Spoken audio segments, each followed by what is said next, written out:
L'obésité est une maladie qui, en 2019, touche 7 millions de personnes en France, soit 15% de la population.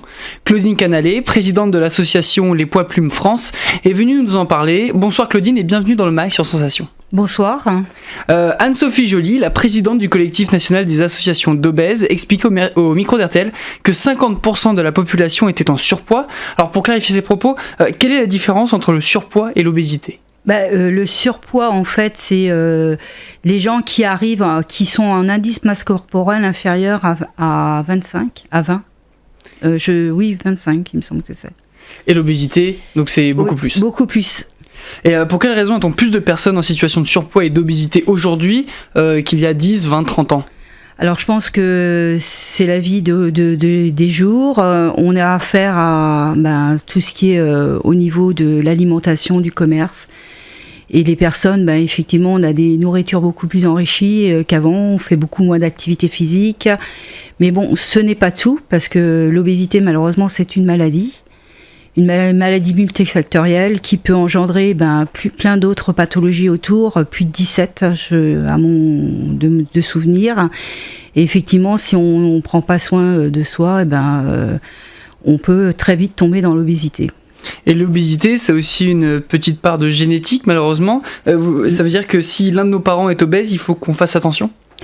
Pas forcément, mais effectivement, en génétique, la mère peut transmettre. Alors, l'autre fois, j'ai appris que c'était plus par rapport à un garçon, d'ailleurs. Et effectivement, on peut transmettre cette gène d'obésité. C'est l'activité sportive et l'alimentation qui impactent le plus le risque d'obésité ? Non, pas forcément.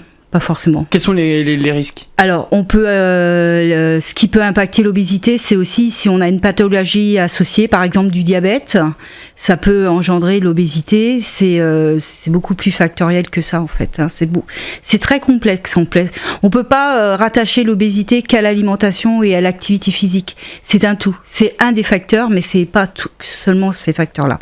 Il y a évidemment aussi le manque de sommeil et aussi le stress qui joue beaucoup. Voilà, c'est pour ça que je vous disais qu'effectivement, il pouvait y avoir des maladies associées comme l'apnée du sommeil, différentes pathologies autour de tout ça, l'hypertension, des foie gras, beaucoup. C'est très compliqué.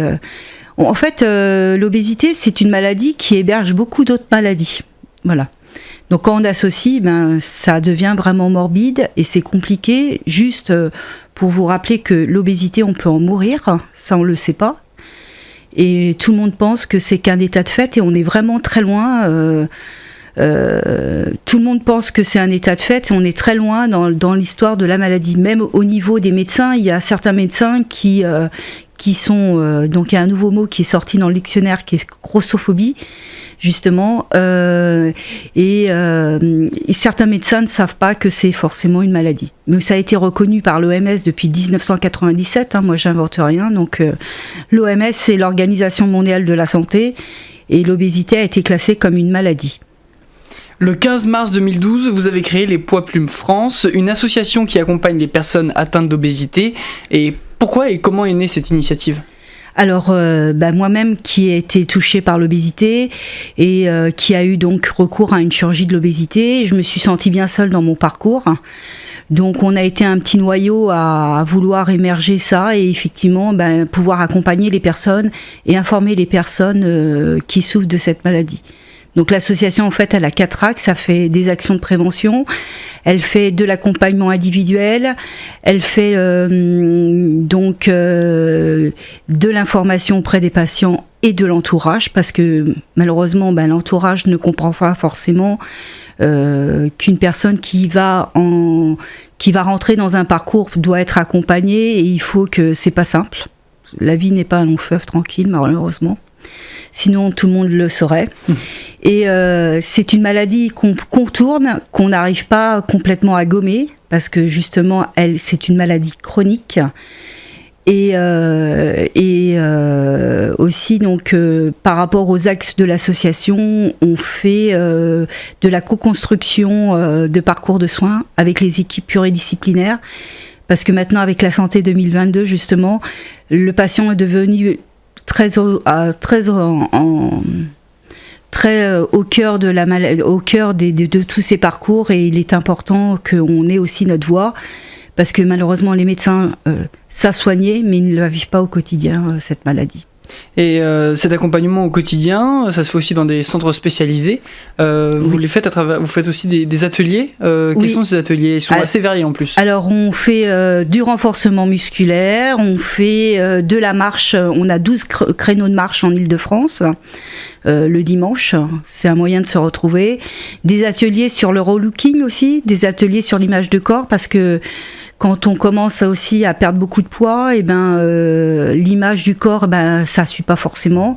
Et puis on fait aussi de la méditation pleine conscience, un certain nombre d'activités, j'ai dû peut-être en oublier. On a aussi un colloque annuel qui s'appelle La maladie, obésité, parlons-en. Donc le prochain a lieu au mois de novembre. Et ça sera effectivement autour, on recevra des professionnels de santé et autour de... C'est un colloque qui est destiné aux patients pour informer justement les patients. Voilà. Vous l'avez dit aussi, les proches, c'est important de les informer. Et avec ces ateliers, ils peuvent venir aussi assister, voir comprendre comment ça... Notamment dans les tables rondes, parce qu'on comprend franchement le mal-être des personnes qui sont atteintes de cette obésité. C'est aussi une de nos activités. On fait des tables rondes et c'est important de livrer et que les gens puissent venir chercher de l'information. Et comment on peut accéder à vos activités? Comment on peut vous joindre? Vous êtes partout, vous êtes disponible partout en France? Alors, on est présent sur l'Île-de-France. Beaucoup, on est rattaché à peu près 28 établissements de la région parisienne. En Yvelines, on en a 5 ou 6. Donc, il y a Port-Marly, Trappes, Poissy-Saint-Germain, la clinique Saint-Louis aussi à Poissy.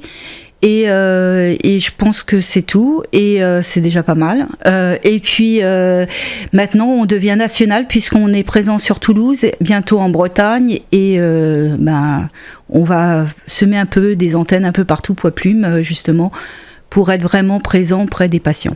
Et comment ça fonctionne? Les gens viennent vers vous? Alors, soit ils sont orientés par les parcours, soit ils viennent vers nous. On peut nous contacter par mail, donc c'est lespoidsplumesfrance@gmail.com. On a une page Facebook qui est assez garnie, on peut nous retrouver là-bas aussi.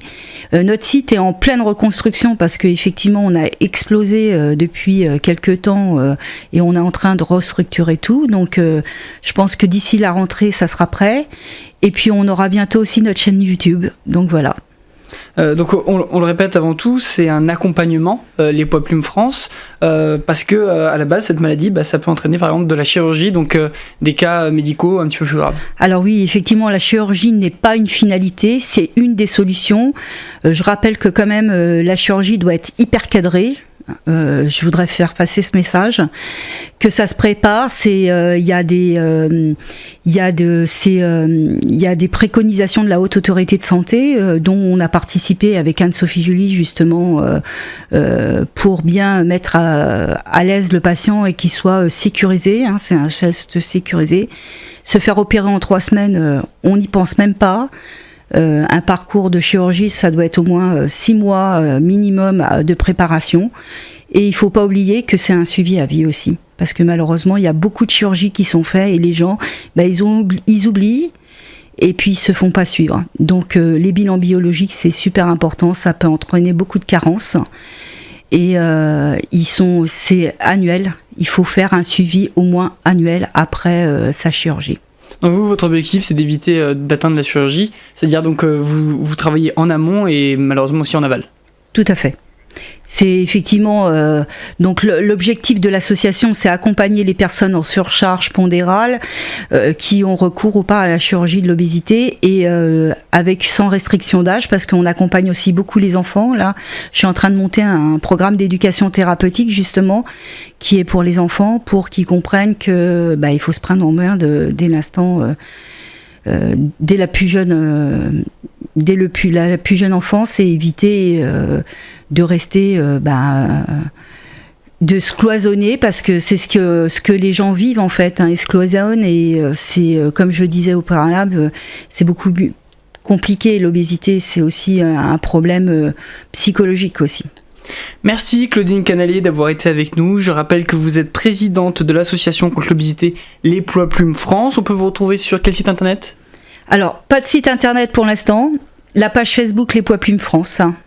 Merci d'être venu dans le MAG et vous trouverez toutes les informations concernant l'association Les Poids Plumes France ainsi que le podcast de cette émission sur notre site et notre application Radio Sensation.